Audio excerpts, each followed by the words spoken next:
नमस्कार, HCL news में आपका स्वागत है और मैं हूं जर्नलिस्ट डॉक्टर हरीश चंद्र लखेड़ा। आपको पुलिस इंस्पेक्टर मोहन चंद्र शर्मा याद है? उनका वो शहीद हो गए थे बाटला हाउस में। बाटला हाउस में एक घटना थी 19 सितंबर 2008, एक इनकाउंटर हुआ था और इसमें इंडियन मुजाहिदीन के आतंकवादी 5 थे और उनमें से 2 मारे गए थे, 2 भाग गए और 1 पकड़ा गया था।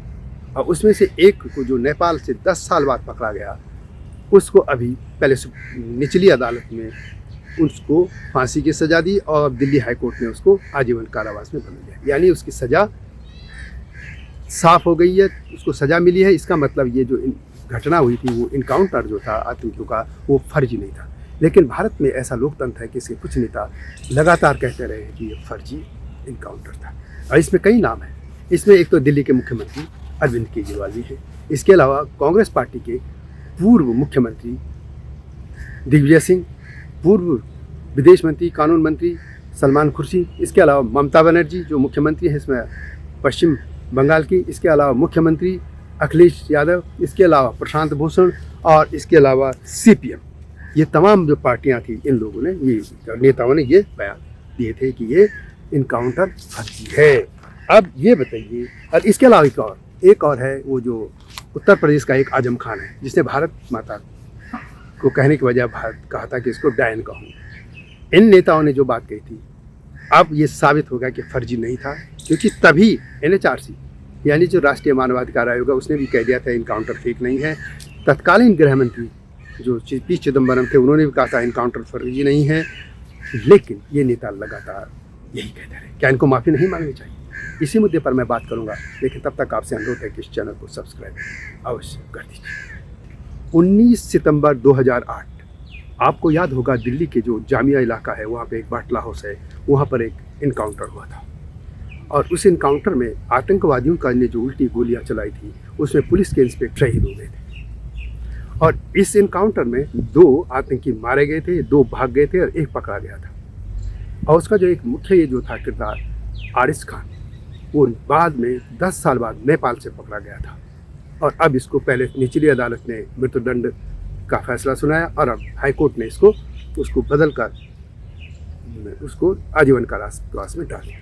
लेकिन ये खबर पुरानी है। नई खबर ये है कि उस दौरान 7-8 नेता ऐसे थे जिन्होंने इसको फर्जी इनकाउंटर बताया था। अब सवाल है कि कुछ ने तो बड़ी बड़ी चैलेंज भी किए थे। अब जबकि 2 अदालतों ने इसको दोषी मान लिया है और इनकाउंटर को सही माना है। और यही नहीं, तत्कालीन जो गृह मंत्री थे P चिदम्बरम, उन्होंने भी कहा था ये इनकाउंटर सही था, ये आतंकी थे। लेकिन जिन नेताओं ने ये जो कुछ कहा था, क्या इनको माफ़ी नहीं मांगनी चाहिए?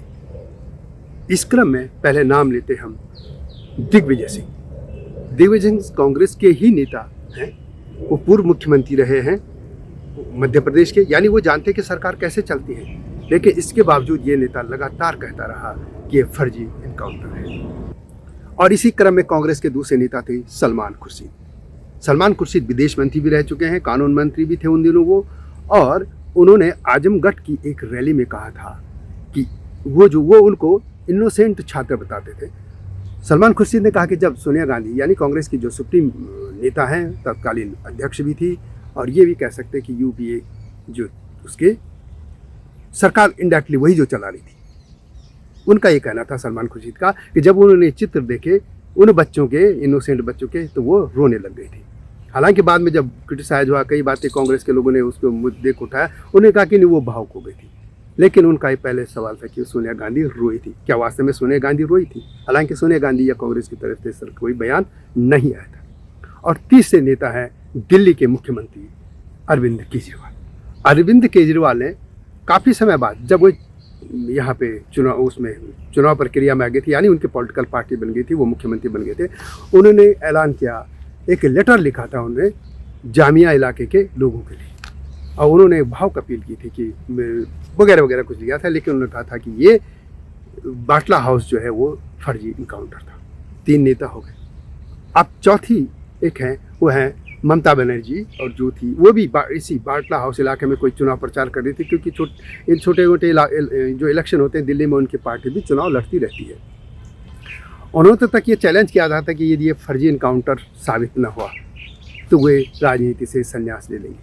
तो ममता दीदी क्या आप संन्यास लेंगी?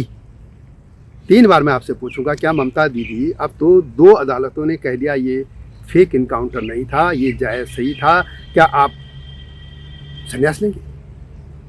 ममता बनर्जी जो कि मुख्यमंत्री हैं आप पश्चिम बंगाल की, आपने दिल्ली में एक वादा किया था कि ये बाटला हाउस साबित न हुआ, यानी उनका ये कहना था फर्जी है, तो वे राजनीति से संन्यास लेंगे। क्या लेंगी? अब इसके बाद और देखिए, एक थे अखिलेश यादव। अखिलेश यादव जब पूर्व मुख्यमंत्री रहे हैं उत्तर प्रदेश के, अब वो मुस्लिम तुष्टिकरण, इनके बाप भी यही करते थे, मुलायम सिंह यादव, ये दोनों बाप बेटे, ये तो इसने अखिलेश यादव ने भी इसे फर्जी इनकाउंटर बताया। एक और है आजम खान, जो कि आजकल जेल की चक्की पीस रहा है, कभी बाहर आता है कभी भीतर आता है, जिसने भारत माता को डायन भी कहा था, जिस आपको सभी पता है उसके, जिसको भैंस को जो चोरी गई थी उसको पकड़ने के दिल्ली पूरी उत्तर प्रदेश पुलिस लगा दी गई थी, ऐसे नेता ने भी कहा था ये फर्जी इनकाउंटर है। आज वो अपने दंड भुगत रहा है जेल में। इसके और है एक प्रशांत भूषण, जो एनजीओ बाज है, जो आतंकियों के लिए रात को भी सुप्रीम कोर्ट के दरवाजे खटखटाता है और जो हर नेगेटिव उसमें इसका रोल होता है। ये एक प्रशांत भूषण है। और एक है सीपीएम, ये वही पार्टी है जिसको आपको याद होगा कि जिसने अभी जो सनातन धर्म को नष्ट करने की बात हुई थी, जो तमिलनाडु में, उसमें जो मुख्यमंत्री स्टालिन के बेटे ने एक बयान दिया था कि धर्म नष्ट होना चाहिए, उसका जो आयोजक था, उसका जो ये वहाँ के जो आर्ट, जो इस तरह के कलाकार वलाकार जो हैं, जो एक ढोंग पीटते रहते हैं कम्युनिस्ट पार्टी का, उनका ये आयोजक वास्तव में वो सीपीएम का ही ऑर्गेनाइजेशन है। तो ये सभी लोग हैं। अब ये कहते थे कि फर्जी इनकाउंटर, अब क्या ये लोग माफ़ी मांगेंगे? यदि संविधान हमें बोलने की छूट देता है, संविधान हमें बोलने की छूट देता है, freedom of expression, freedom of speech ये है, लेकिन क्या इसका मतलब ये कुछ भी बोलते रहे नेताओं की भी तो एक जिम्मेदारी तय होनी चाहिए, अकाउंटेबिलिटी तय होनी चाहिए कि नेता कुछ भी बोलते जाए और लोग सुने और फिर भूल जाए। ऐसे कैसे होगा? तो क्या ममता बनर्जी इस संन्यास लेंगी? क्या केजरीवाल माफ़ी मांगेंगे? दिल्ली में केजरीवाल हैं, अरे वो पता नहीं किस किस घर में लोगों को पैसा बांटते फिरते रहते हैं, छोटे मोटे घटनाओं में भी, क्या वे इनके घर जाएंगे? तो याद होगा ये जो इनकाउंटर हुआ था जिसमें इंडियन मुजाहिदीन के जो आतंकी थे, 5 आतंकवादी थे, उनमें मोहन चंद्र शर्मा, दिल्ली पुलिस के इंस्पेक्टर, जामा पुलिस इंस्पेक्टर, उनको गोली लगी थी और वो उनको शहीद हो गए थे।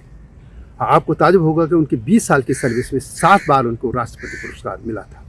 और ऐसे जांबाज पुलिस इंस्पेक्टर के जो हत्यारे हैं, उनको तो सज़ा मिली रही है और आगे सुप्रीम कोर्ट में वो उम्मीद करते हैं कि उसे फिर फांसी की सज़ा डिक्लेयर होगी। लेकिन ये नेता हैं जिनके मैं नाम गिना रहा था, क्या ये माफ़ी मांगेंगे? क्या अरविंद केजरीवाल इसमें मुँह दिखाने लायक रह गए दिल्ली में? अरविंद केजरीवाल लगातार किसी को न कुछ बोलते रहे हैं। कभी वो भारतीय जनता पार्टी के नेताओं को कुछ बोलते थे, कभी कांग्रेस के नेताओं को, कभी किसी को भी, मतलब भ्रष्टाचार बोलते थे। लेकिन खुद उनके जो सामने आ रहे हैं वो तो दिख ही रहा है। और ये केजरीवाल क्या माफ़ी मांगेंगे?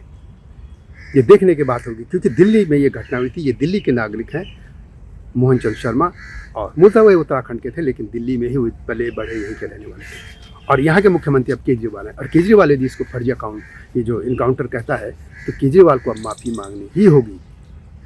ममता बनर्जी संन्यास लेंगी कि नहीं? बाकी जो दिग्विजय सिंह है, उनकी वजह से तो जो मध्य प्रदेश है वहाँ कांग्रेस की लुटिया डूबी गई है, लोग उनको पसंद नहीं करते। और देखने की बात यह है कि बड़े समय तक ये सज्जन राहुल गांधी के राजनीतिक गुरु भी बने रहे, एडवाइजर भी बने रहे।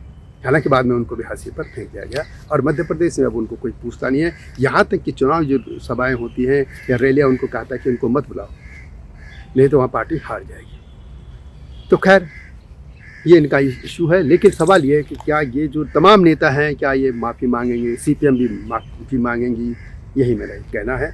और आखिर इन नेताओं को जो बोलते हैं, इनकी भी जवाबदेही तय होनी चाहिए। लोकतंत्र में नहीं कि जो कुछ भी बोल जाए ये चले जाए।